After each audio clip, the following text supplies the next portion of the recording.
Let me be clear. This was an act of mass murder perpetrated against Muslims, against Londoners, and rooted in unspeakable hatred.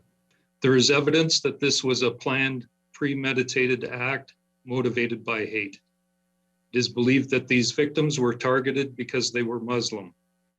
A horrific scene unfolded in the city's northwest end last night. 5 members of a family hit by a pickup truck. 4 of them were killed, and a child is in hospital with serious injuries. An unsuspecting family believed to have been targeted because of their Islamic faith. The tragedy happened on Hyde Park Road at South Carriage Road as the family stood waiting to cross the intersection around 8:40 p.m. A short time after the incident, about 10 minutes from the scene, police found the pickup truck used as a weapon at Cherry Hill Mall. That's also where they found the suspect, 20-year-old Nathaniel Veltman of London, now charged with 4 counts of first-degree murder and 1 count of attempted murder.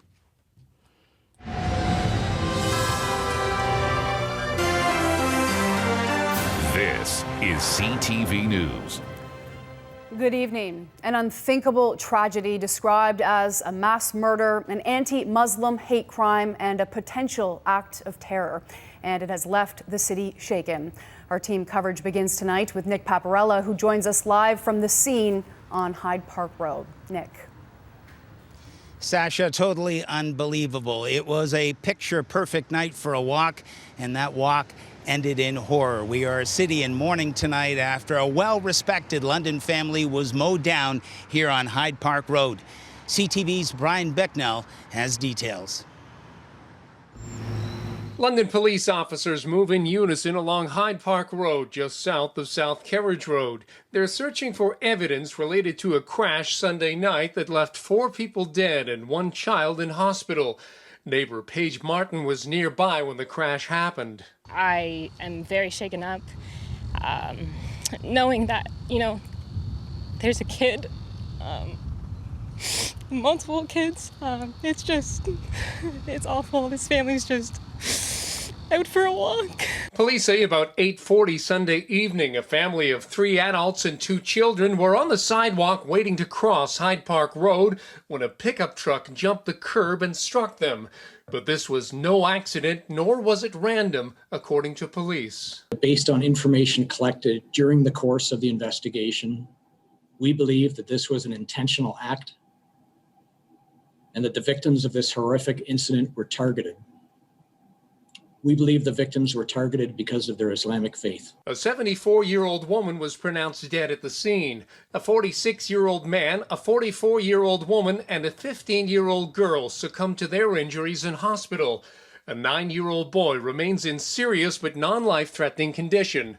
London's mayor expressed condolences, but didn't mince words in reacting to the tragedy.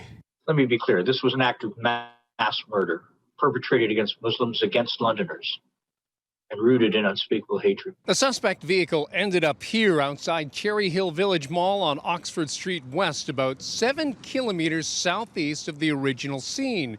And this is where a 20-year-old male driver was arrested. Police say 20-year-old Nathaniel Veltman of London was arrested without incident. He has been charged with 4 counts of first-degree murder and 1 count of attempted murder for what police say was a planned and premeditated attack. We've received several phone calls from our policing partners offering their assistance, including the RCMP, and we will be liaising with them in terms of potential terrorism charges. Detective Superintendent Waite says there is no known previous connection between the suspect and the victims. At this time, the suspect has no known ties to hate groups. Nathaniel Veltman was scheduled for a bail hearing Monday afternoon. Brian Bicknell, CTV News. And thanks, Brian. Now, London's Muslim community has expressed shock and disbelief. CTV's Daryl Newcomb has their reaction. They were killed simply for existing, and that's just not okay, and that's not acceptable, and we have to call it out. An emotional counselor, Mo Salih, discussing how the tragic loss of a family is impacting the Muslim community and must be a motivation for all Londoners to push back against hate. I know for the most part, the majority of Londoners welcome me and many other Muslims in the community. The reality is that there's so many people still in London and around the world who are motivated by hate. And Police Board Chair Dr. Javeed Sakara tweeted that the community is shattered beyond words. Quote, and in case anyone wonders why I fight so hard against xenophobic discourse, I do it because it is literally a matter of life and death for some of us. And questions are being asked about the location of the arrest. Cherry Hill Mall's parking lot is 7 kilometers from Hyde Park Road in South Carriage, but only a block away from the London Muslim Mosque, the largest mosque in the region. Police vehicles were parked at the entrance and the exit of the mosque's property. We will do whatever is required to keep our community safe, and we stand with the community. A spokesperson for the mosque explaining they will survive this test through faith. We will respond to those trying to inflict terror on our community with love. The Muslim community is asking for privacy at this time as it comes to terms with the loss. Daryl Newcomb, CTV News. And Sasha, there has been a steady stream of well-wishers dropping off flowers here. Many Londoners, many friends, many relatives, many neighbors have been in tears, too distraught to talk to us. I had one gentleman come up to me, Dr. Khan. He says, hey, Nick, I was applying for my Canadian citizenship. He was of Pakistani descent as well, like the victims were. And he says, I'm done. He says, I'm packing things up, and he's heading back to Pakistan. And so he is just distraught over this. And again, since we've been here all day, just a steady stream, a ton of flowers here, and expect more and more as the week goes on.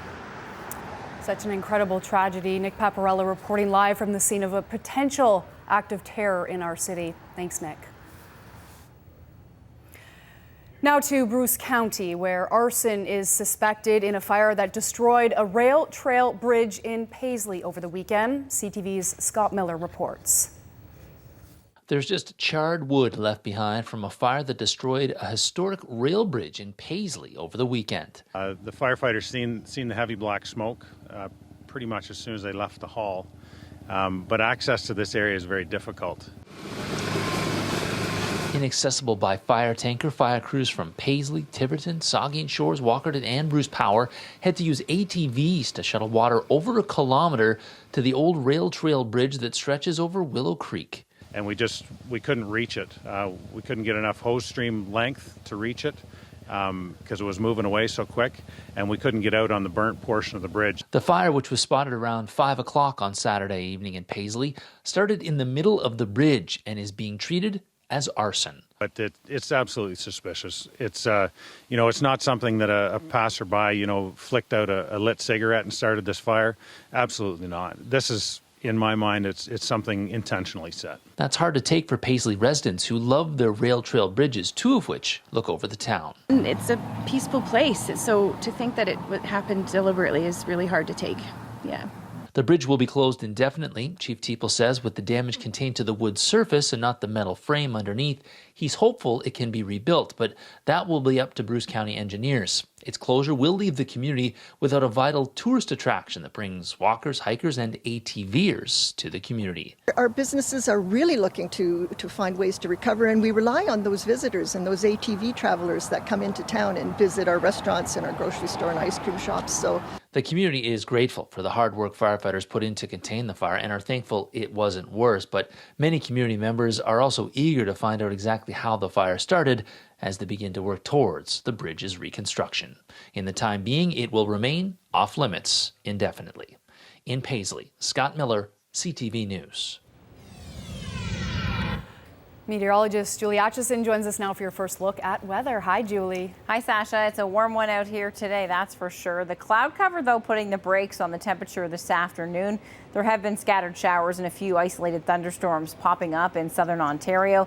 That'll be our weather story as we move through the week. Right now in London, 27 degrees, although it feels more like 35 to 37 in most areas. You can really feel that muggy air in place, 25 to 26 in Midwestern Ontario. Now, we are under the influence of a surface ridge, but we have scattered showers and thunderstorms bubbling up. Typical summertime air mass in place.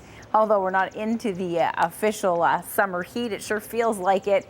And that heat, of course, feeling more like mid-July. So we had a very hot weekend. We broke that 30-degree mark on Sunday. The risk for scattered showers and thunderstorms will be with us tonight through the overnight and into tomorrow, but not an all-day rain, and they will be quite localized in nature. So this is not widespread rainfall, but the potential will exist for some heavy weather to move in, which could lead to some strong downpours. Coming up, I'll take you through the extended forecast. The heat and humidity continue as we move through the week. Sasha? All right. Thanks, Julie. There are signs of optimism in the battle against COVID-19 today. The Ford government announcing we can head to stage 1 of the reopening plan at 12:01 a.m. on Friday, 3 days ahead of schedule. Here's CTV's Colin DeMello. The rush to reopen has left stores scrambling to get ready. There's a lot of prep work that's involved in getting the stores physically ready for customers to come back. The Ford government is moving up the first step of the economic reopening as a result of positive pandemic trends. 72% of the adult population has now received partial immunity, while other indicators have been heading in the right direction as well. We have 525 new cases today, 467 people in intensive care. That's also a pretty dramatic reduction. At the stroke of midnight on Friday, bars and restaurants can once again welcome diners onto their patios, 4 to a table. Outdoor gatherings of up to 10 people will be allowed. Outdoor fitness, personal training, team sport training will also be permitted with 10 people. Day camps, overnight camps will also reopen. Outdoor pools and wading pools will be allowed, and outdoor attractions such as zoos can open as well. Non-essential retailers can open with 15% capacity limits, while essential retail will be bumped up to 25% capacity. And there will be no restrictions on any items sold in any business. But retailers inside malls will still be off limits unless they have an outdoor entrance. If there's a direct access to the outdoors, that is safer than having people congregate within a mall. The province says it'll still wait at least 21 days before moving to the second stage, when haircuts, amusement parks, and small indoor gatherings will be allowed. But businesses say while the early reopening will serve as a financial gift, the road ahead will still be challenging. For those who think that the party's going to start as soon as we reopen, it's really not like that. It's going to take a very, very long time and a lot of work and a lot of support. And critics of the government are once again calling on the Premier to put up additional financial grants to help businesses survive. Colin DeMello, CTV News. There were just 3 new COVID-19 infections reported in Middlesex, London today, and no additional deaths. Provincial numbers are also down, with 525 total new cases and 15 more deaths. The early reopening can't come soon enough for many bars and restaurants in the city, anxious to serve customers once again. Our Jordan Reed spoke with some owners today who are ready to drum up some much-needed business this weekend. It's a fairly quiet sight in Wortley Village. A view restaurant owners are happy to be rid of. Totally excited about it. We're starting to see the light at the end of the tunnel here. Co-owner of Old South Village Pub eagerly sets up the patio after months of only serving takeout orders during lockdown. We take great pride in being very, the 6-foot distancing, our servers wearing masks, they were wearing glasses. We were following the guidelines to a T. I think that was the frustration part about restaurants being closed, the fact that we were doing everything in accordance with the rules that we had. For us, we're ready to go. The rules are 4 people per table, with exceptions for larger households. There's also no capacity limitations, as long as 2 meters of space can be enforced between tables. It's a long time coming for many patient Londoners. I can't wait. I just feel like I could run on Friday morning to a patio and sit right there. It's certainly nice to finally see that maybe we're hopefully heading in the right direction. Owner of Wortley Roadhouse and Patio brushes off the seats to welcome the neighborhood regulars. Let's hope that we haven't jumped the gun. I'm, obviously very, very happy we are opening, but let's hope this is the last one and we've gone through the worst. After months of curbside pickup, retail stores will be allowed to open their doors once more. We're opening Friday, so we're pumped. So now we've got to work really hard to get open. Retail stores can open at 15% capacity, 25% for stores deemed essential. And all items, essential or not, can be sold. Jordan Reed, CTV News. A formal push is underway for a second COVID-19 vaccine for teenagers in Canada. Moderna has filed for authorization with Health Canada for its shots for those aged 12 to 17. Results from a clinical trial last month show the company's vaccine was effective in adolescents and there were no major safety problems. Right now, the Pfizer vaccine is the only one approved for use in Canada for anyone under 18. Strong reaction from Indigenous leaders and school survivors who are disappointed the Pope did not apologize for the Catholic Church's role in the residential school system. They say his expression of pain rings hollow. CTV's Paul Workman is at the Vatican, where he caught up with a top official in the Vatican's migrants and refugees portfolio and an advocate for social justice, and asked him when we can expect an apology. Cardinal Michael Cherney said the Pope will apologize at some point, but at a time and place when it will have the greatest meaning, he said, not just a few spontaneous words uttered from a window here at St. Peter's Square. That, he said, is very much not the Pope's style. He urged Canadians to believe and accept that Pope Francis is deeply pained by the discovery of the mass grave in Kamloops, and that his shock and his sorrow are sincere. Cardinal Cherney is one of two Canadian cardinals based here in the Vatican. He met with the Pope just hours before he gave that Sunday address. All of Canada is wounded, he said. All of Canada is hurt, and the Pope deeply understands that. He speaks out on the things that are close to his heart and that he knows are close to the heart of the church in a certain place. Sometimes the church is you might say, under pressure, in a situation of suffering. In this case, it's the Indigenous people and many people in Canada who feel this very strongly and very deeply. The Cardinal said he doesn't know if there are documents or records from the residential schools being held here at the Vatican.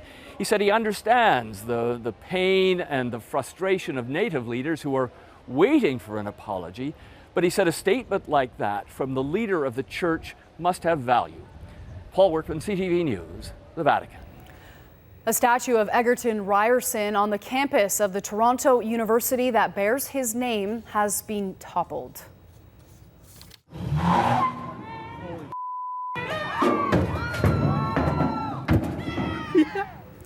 The statue came down yesterday after police say a protest traveled from the provincial legislature to the Ryerson campus. The monument has come under renewed scrutiny following the discovery of the residential school victims. There had been growing calls in recent years from staff and students for the statue of Ryerson, considered one of the primary architects of Canada's residential school system, to be removed from the university's downtown campus. Nobody really knew about it. We weren't taught about it. So now that we know, things have to change. I think we understand now. We didn't understand how significant it was in the past, and all the people that attended this university didn't really realize the impact that this person had on the system. So this really was the right time to do it. Still ahead, London Works, how a struggling immigrant family found success during the middle of a pandemic. Why American officials have approved a new Alzheimer's drug despite evidence it might not work. Much of the same through this week, with daytime highs in the upper 20s, and it will feel like the low to mid 30s.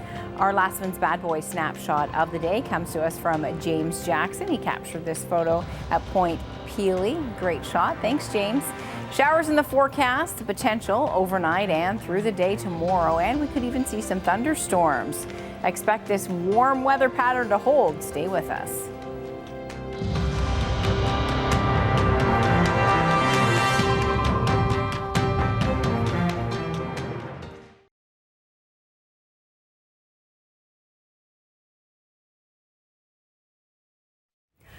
Deaths from opioid overdoses are growing. We know very little about what happens to those who survive, but we're learning it's a struggle. CTV's Melanie Nagy offers a poignant look. With street drugs in BC more toxic now than ever before, the chances of surviving an overdose are slim, but there are those who do. For Dayton Wilson, the simple act of walking is an extraordinary feat. He suffered life-altering injuries after an overdose. It happened September 1st, 2016. While struggling with addiction, the 26-year-old took heroin laced with fentanyl. It's all bad. I can't really remember. Not long after, he stopped breathing, which left his brain starved for oxygen. Wilson's memory, balance, and speech have all been impacted. I feel like everything I went through was my fault. Many doctors say people like Wilson are an unseen casualty of the opioid crisis. Addiction medicine physician Shona Nolan says in the aftermath of a serious overdose, damage to the brain is the most common injury. Some of these effects after someone has experienced an overdose can be permanent and life-changing. But exactly how many people are struggling is difficult to know because health authorities are not tracking these injuries. There's so many out there who have experienced a non-fatal overdose that we just don't know about. Wilson's mother, Valerie, says that needs to change. We need a better tracking system and then more resources for when they come out the other side. She struggled to find supports for her son, such as long-term rehabilitation programs. They're still contributing members of society. They can do great things. Sometimes they just need a helping hand. Dayton Wilson is keeping his life on track by going to school, working, and staying away from drugs. I believe the opposite of addiction is human connection. He hopes by sharing his story, people like him will no longer be forgotten. Melanie Nagy, CTV News, Vancouver. Returning to our top story tonight, CTV's Nick Paparella is at the scene of a mass murder described as a hate crime and a potential act of terror. Nick brings us the latest on this tragic story. Nick. Well, Sasha, a steady stream of mourners continue to show up here on Hyde Park Road, dropping off flowers. Many are in tears, many hugging and kissing each other. Just an unbelievable story that has transpired in our city today. I'm joined now by the mayor, Ed Holder, and Deputy Mayor Josh Morgan. And Ed, again, just unbelievable. Unbelievable. It makes no sense. It's a tragedy beyond all proportion to imagine that 3 generations of one family get wiped out because of some insane act. It makes no sense and is just absolutely tragic. And Josh, for you, you're the councillor, you're deputy mayor, but you're also a councillor in this area. This is your ward. I mean, you live a couple blocks away from here. You understand that on a Sunday night, on the weekend, there's a steady stream of people walking up and down Hyde Park Road. This could have been anybody. Absolutely. This is a regular activity of members of the community, and we have one family who was out doing what you should be doing on a night like this, and tragically 4 didn't come home and 1's in hospital, and it's just not something that should happen in our city. I got to tell you, the community is reeling. As you can see, people are showing up to show their support, and we've got members of our community who feel a little less safe today than they did yesterday, and what they need to know is we're with them. We're with the members of our London Muslim community. We stand with them. We're here, and we want you to know this is a safe city, and we're going to do everything we can to keep it that way. And Ed, for you, you've been alive. Everyone knows you're MP before becoming mayor. I mean, this has got to be the worst day for you. You know, I've been in politics for many years, and absolutely the single worst day in my political life, and frankly, that I can imagine. It's just so hard to look at these 4 people, the 5th, the boy who is in hospital, who when he comes out of hospital will be without his sister, his parents, his grandmother. And I can't imagine how that young boy, when he does come out, will feel. But I can say that what is clear that Josh and I and all the City Council has received is tremendous support from our broad London community to remind and to say to our Muslim community that we're family, we're together, and that you are safe. And this one act of terror, this one act of indefinable tragedy is not what defines us as a city. And that you as Muslims within our community, the largest ethnic community in our city, are safe. But we put our collective arms around you and tell you that you are loved. Mayor Holder, Josh Morgan, thank you very much for this.